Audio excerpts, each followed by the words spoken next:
लक्ष्मीपुरम और पुलबांका।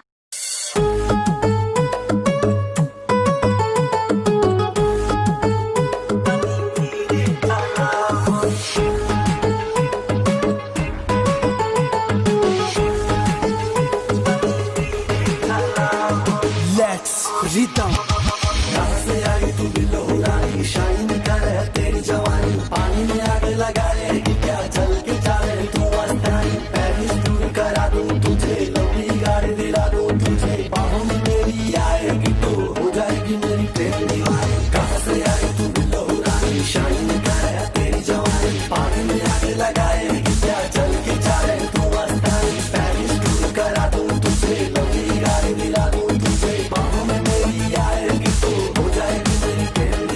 जब तुहर लचके कमरिया, पूरे फर फर बदन से घघरिया, जब तुहर लचके कमरिया, पूरे फर फर बदन से घघरिया, तनी धीरे चला हो, ओ तनी धीरे चला हो, चीज ऐसन देखलू गुजरिया, तोर पीछे हो गई नहीं बावरिया, तनी धीरे चला हो, तनी धीरे चला हो, तनी धीरे चला हो, तनी धीरे चला हो। लक्ष्मीपुरम और पुलबांका।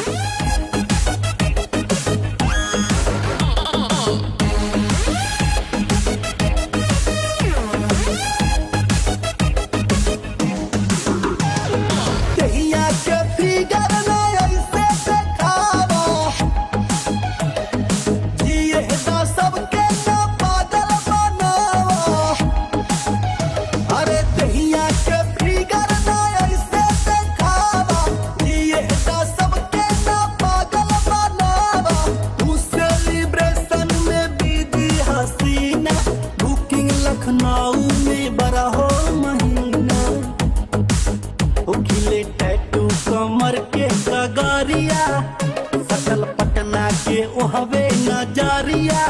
खिले टैटू कमर के कगरिया, सकल पटना के ओहवे नजरिया, तनी धीरे चला हो, तनी धीरे चला हो। तुझे काले तेरे बाल, कभी पीले कभी लाल, है रूप की तो रानी इन्हें धूप से संभाल, चाल ढाल तेरी मुझे बड़ी आसान लगे, देख आंखों में मेरी करूँ मैं तुमसे एक सीधा सवाल, क्या तू लगा तू करे बड़ा ब्लू, देखो तो तुझे चलूं जरा स्लो, आंखों पे चश्मे का पहरा है इतना बड़ा क्यों लगा दी। हेलो, जब से तू आई है मेरे शहर में ईमान ढूंढ जाता है, मैं तो निगाहों से देखूं ये साला रोमांस बोल जाता है, चीत कबो पट चुमा दे द फटाफट, हाउ दे दे तलक हमर जाई पलक, तेरे खातिर कोनो महंगा सामान लेबुका, स्कर्ट उठा उठा के तो जान लेबुका। लक्ष्मीपुरम और पुलबांका। काशी में जहिया से घूमे तू आइलू, सबके प्रोफाइल से डीपी हो गइलू, अरे काशी में जहिया से घूमे तू आइलू, सबके प्रोफाइल से डीपी हो गइलू, आरा में फैलल बा लव के बीमारी, लौंडे गोरखपुर का भइला शिकारी,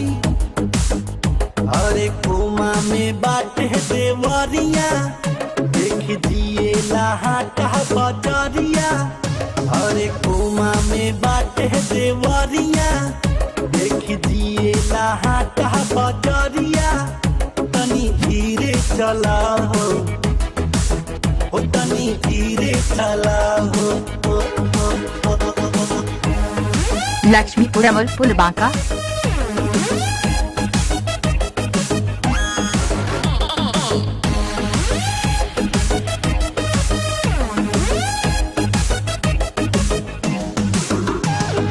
बोले लू हंस के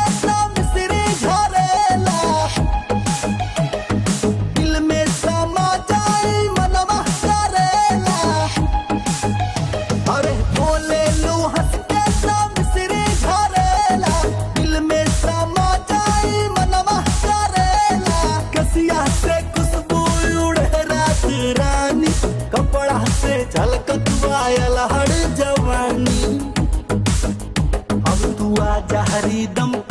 नजरिया हमके आपन बना ला संवरिया अब तू आजा हरिदम के पजरिया हमके आपन बना ला संवरिया तनी धीरे चला हो तनी धीरे चला हो तनी धीरे चला हो तनी धीरे चला हो लक्ष्मीपुरम और पुलबांका